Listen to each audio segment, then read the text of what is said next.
আজকে তোমাদের সাথে শেয়ার করব আরও একটা দুর্দান্ত ডিনারের মেনু।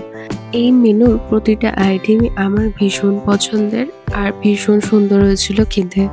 প্রথমেই খেয়েছিলাম ঝরঝরে বাসন্তী পোলাও। এই বাসন্তী পোলাওটা আমার মা ভীষণ সুন্দর বানায়, আর তার সাথে মা করেছিল বেগুনি।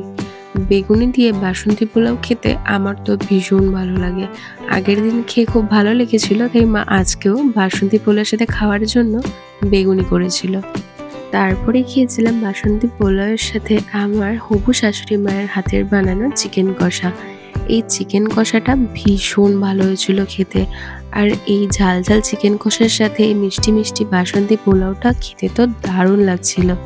তোমাদের কার কার বাসন্তী পোলাওয়ের সাথে চিকেন কষা খেতে ভালো লাগে অবশ্যই কমেন্ট করে জানিও। সবার শেষে লেগ পিসটা খেয়ে নিয়েছিলাম। লেগ পিসটা ভীষণ টেম্পটিং ছিল। আর তারপরে খেয়েছিলাম এই সিজনের প্রথম জলপাইয়ের চাটনি, আর তার সাথে পাঁপড়। চাটনি দিয়ে পাঁপড়টা খেয়ে নেওয়ার পরেই খেয়েছিলাম ড্রাই ফ্রুটস দিয়ে বানানো ফিরনি। ফিরনিটা মা দুর্দান্ত বানিয়েছিল। That's it for today. Thanks for watching.